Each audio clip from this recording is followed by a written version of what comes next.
গ্রাম থেকে ভাইয়ের বাড়িতে এসেছি আমি। দরজায় টোকা দিতে ভাবি দরজা খুলে দিলেন। হাতে ভারী ভারী ব্যাগ, দুহাত ভোজাই করে নিয়ে এসেছি। গ্রাম থেকে আসার সময় মা জোর করে দিয়ে দেয়। তার ভাষ্যমতে শহরের শাকসবজিতে ফরমালিন দেওয়া থাকে, যা খেলে মানুষ অসুস্থ হয়ে যায়। আমার ভাই প্রায়শই সমস্যায় ভোগেন, তাই মা জোর করে দিয়ে দিয়েছেন। ভাবি আমাকে দেখে মোটেও সন্তুষ্ট হলেন না, মুখ ফ্যাকাশে করে রেখেছেন। তিনি বরাবরই এমন করে থাকেন।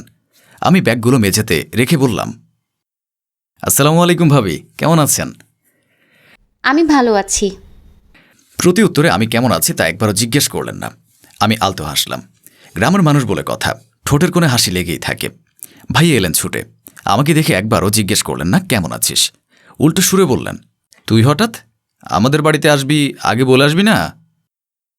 আমি আসতে চাইনি, মা জোর করে পাঠিয়েছে। তুই তো জানিস গ্রামে আমাদের তেমন কোনো জমি নেই। রাস্তার ধারে মা শাকসবজি চাষ করে, সেগুলোই তোদের জন্য পাঠিয়েছে। আর আমি সিদ্দিক সাহেবের খেতে কাজ করছি, প্রতিদিন ৩০০ টাকা হাজিরা দিয়েছেন। উত্তেজিত হয়ে বলেই ঘরে ঢুকে গেলাম। আয়েশ করে সোফাতে বসলাম। আমার পরনে ভালো কোনো পোশাক নেই, একটা ফতুয়া ও লুঙ্গি, ভালো কোনো জামা কাপড়ও নেই। ভাইয়ের বাসার এই সোফাটা আমার অনেক ভালো লাগে, টাকা জমি একটা কিনব, বসলেই তুলতুলে লাগে। আমি পা তুলে বসলাম। পা তুলে কেন বসেছিস? কতদিন বারণ করেছি এভাবে বসবি না, নষ্ট হয়ে যাবে। তুই আছিস না, কিনে নিবি, ইনকাম তো ভালোই করিস। আমি তো সবসময় আসি না, শুধু মাসে একবার আসি তোদের জন্য তাজা শাকসবজি নিয়ে। একদিন থেকে আবার চলেও যায়, একদিনে নষ্ট হবে না। পায়ে ময়লা দেখেছিস? বাড়িতে কোনো কাজের লোক নেই, তোর ভাবিকে এগুলো ধুয়ে দিতে হবে। বুঝে শুনে কাজ করিস, হাতে পায়ে বড় হলেই চলে না। আমি শুধু মাথা চুলকালাম। পায়ে অনেক ময়লা, কালো হয়ে গেছে। সত্যি এসে এভাবে বসে পড়াটা ঠিক হয়নি। উপায় ছিল না, হাঁপিয়ে উঠেছি। কারণ অনেকটা রাস্তা হেঁটে এসেছি, টাকা নেই সাথে। যাওয়ার সময় ভাইয়ের কাছ থেকে নিতে হবে। ভাবিকে উদ্দেশ্য করে বললাম, ভাবি আমাকে এক গ্লাস শরবত করে দিবে, তৃষ্ণায় গলাটা শুকিয়ে গেছে। ভাবি হিংস্র দৃষ্টিতে ভাইয়ের দিকে তাকায়। ভাইয়া ভীত হয়ে যায়। তাদের এমন দৃষ্টির কারণ আমি বুঝলাম না।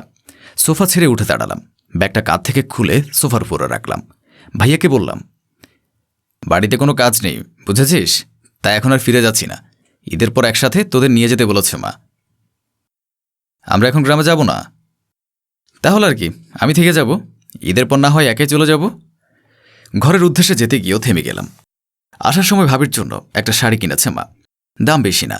মায়ের জন্য শাড়ি কিনতে যে টাকাটা রেখেছিলাম, মা সেই টাকা দিয়ে ভাবির জন্য শাড়ি কিনেছে। ঈদের আগে বেড়াতে আসছি বলে কথা, কিছু না আনলে ভালো দেখায়।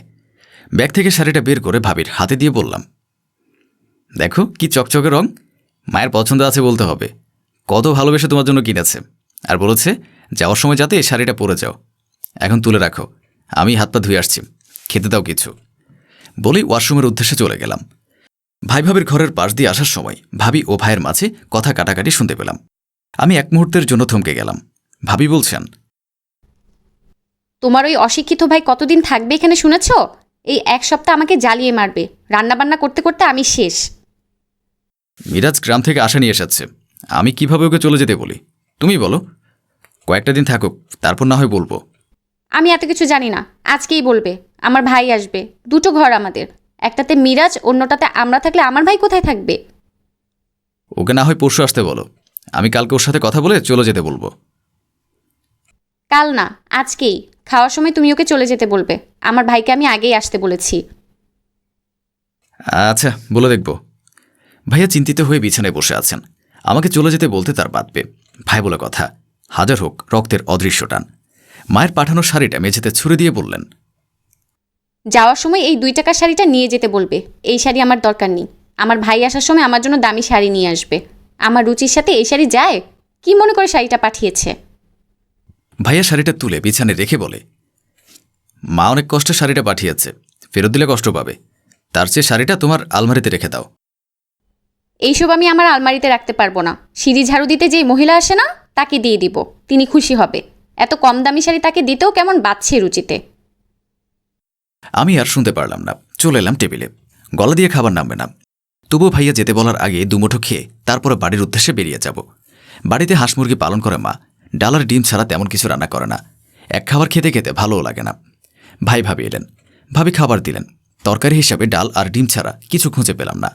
খেতে ইচ্ছে করছে না, খাওয়ার ইচ্ছে মরে গেছে। তবুও খাবার মুখে দিলাম। ভাইয়া বললেন, দেখ মিরাজ, বাবার মায়ের জন্য জামা কাপড় কিনেছি, তুই যদি ঈদের পরে যাস তাহলে মা বাবার জন্য জামা কাপড় নিতে পারবি না। ছেলে থাকতে ঈদের দিন পুরনো জামা পরে থাকলে ভালো দেখাবে? চিন্তা করিস না, আমি বাবা মার জন্য জামা কাপড় কিনে রেখেছি। তো দেওয়া জামা কাপড় একেবারে যাওয়ার সময় নিয়ে যাব। ভাইয়ের মুখটা ফ্যাকাশে হয়ে গেল।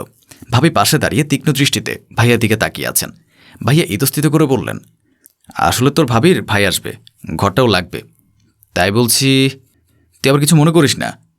ভাত মাখাতে মাখাতে ভাবিকে উদ্দেশ্য করে বললাম, আর কিছু নেই ভাই, এই খাবার গলা দিয়ে নামছে না।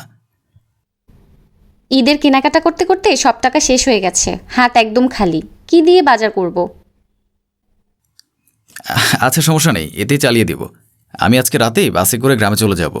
সিদ্দিক সাহেবের ক্ষেতে কাজ করতে হবে। খেতে খেতে বললাম আমি। ভাইয়া স্বস্তির নিঃশ্বাস ফেললেন। আমি খেতে ব্যস্ত। পুনরায় ভাইয়াকে বললাম, ভাইয়া আমাকে 20টা টাকা দিবি? আমার কাছে 500 টাকাই আছে, বাস ভাড়া যাবে।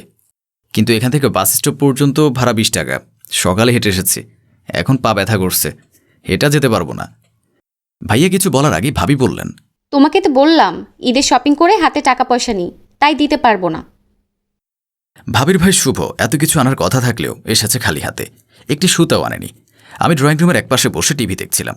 ভাবি একগাদা শপিং ব্যাগ এনে শুভর হাতে দিয়ে বলে, আজকে রাতটা অন্তত থেকে যা, এখনই চলে যেতে হবে? শুভ বলে, না থাকবো না, বাড়িতে কাজ আছে। ভাই এলেন, বসলেন পাশে, বললেন, তোমার বোন তুমি আসবে বলে কত কিছু রান্না করেছে, মাছ মাংস কত কিছু, খেয়ে যাও। শুভ ডাইনিং টেবিলে খেতে বসেছে। ভাবি তার প্লেটে একের পর এক মাছ টুকরো ও মাংসের টুকরো দিচ্ছে। ডিম ডাল তো আছে, ভাইয়াও তাকে জোর করছে খেতে। আমার চোখ থেকে এক ফোঁটা পানি ঝরে পড়ল। সব কিছু না দেখার অভিনয় করলাম। খেতে খেতে শুভ বলল, এবার তোদের জন্য কিছু কিনতে পারেনি, টাকা জমাচ্ছি, জমি কিনবো ভাবছি, কিছু টাকার টান পড়তে পারে, ধার দিস, পরে শোধ করে দিব। ভাবি বড় এক টুকরো মাছ দিতে দিতে বললেন, শোধ দিতে হবে কেন? তুই তো আমাদেরই, কত লাগবে বলিস, তো দুলাভাইয়ের স্যালারি পেলেই দিয়ে দিব। আমি হাসলাম। মায়ের কষ্ট হবে বলে একটা মোটর কিনতে চেয়েছিলাম, টাকার অভাবে কিনতে পারিনি। ভাই ভাবের কাছেও চেয়েছিলাম, তাদের কাছে টাকা নেই বলেছে। বালতিতে করে পুকুর থেকে পানি টেনে খেতে দেয়। মায়ের কষ্ট বলছে না, অথচ সে লোকের জন্য টাকা দিতে তার আপত্তি নেই। অন্যদিকে আমায় আজকে ডিম আর ডাল দিয়ে ভাত খাইয়েছে, আর নিজের ভাইয়ের জন্য মাছ মাংস রেঁধেছে। খাওয়া শেষ করে ভাবি একটা টিফিন ক্যারিয়ারে খাবার দিয়ে দিলেন। একগাদা শপিং ব্যাগ শুভকে দিয়ে দিলেন। শুভ নিজেও বহন করতে পারছে না, অনেক জামা, দেখতে চোখ ধাঁধানো সুন্দর, আকর্ষণীয়। আমার মন জুড়িয়ে গেল। ভাবির ভাই যাওয়ার আগে 1000 টাকার দুটো নোট শুভর হাতে দিয়ে দিল, আর বলল, এটা তো ঈদের সালামি, বললি না আসতে পারবি না, তাই আগে ভাগেই দিয়ে দিলাম। শুভ মুচকি হেসে সব কিছু নিয়ে চলে গেল। ভাইয়া অনেকবার থাকার জন্য বলেছে, কিন্তু থাকেনি। আমি অন্যদিকে তাকিয়ে চোখ মুছে নিলাম, ব্যাগপত্র নিয়ে বেরিয়ে এলাম। ভাইয়া আমাকে দেখে বললেন, শুভকে এত করে বললাম, সে থাকলো না, ও যখন থাকেনি তুই থেকে যা, কাল সকালে বাস ধরে চলে যাস। না ভাইয়া, বললাম না সিদ্দিক সাহেবের কথা, তিনি ফোন করেছিলেন, যেতে বলেছে। যেতে যখন চাইছে যেতে দাও, কাজ আছে বলেই যেতে চাইছে। তাহলে খেয়ে যা, বাসে তো খেতে পারবি না, মাছ মাংস আছে। শুধু খেলে পেট ভরে না, চোখ দিয়েও ভরে। বাবা মায়ের জন্য যে জামা এনেছ সেগুলো দিয়ে দাও, আমি চলে যাই। ভাবি ঘর থেকে শপিং ব্যাগ নিয়ে হাজির হলেন। একটা ব্যাগ, একটু ফাঁক করে ভেতরে দেখলাম একটা সস্তা লুঙ্গি ও মায়ের জন্য একটা সস্তা শাড়ি। আমার জন্য কিছুই নেই। ব্যাগটা ভাইয়ের হাতে দিয়ে দিলাম। কিরে নিয়ে যা, এই ব্যাগটা নিলে মা বাবার আনন্দের চেয়ে কষ্টই বেশি পাবে, তাই নিলাম না। জিজ্ঞেস করলে বলবো নিয়ে আসতে ভুলে গেছে, তখন মা আমাকে বকবে। তিনিও জানবে না ছেলের কাছে বাবা মায়ের চেয়ে শ্বশুরবাড়ি বেশি আপন হয়ে গেছে।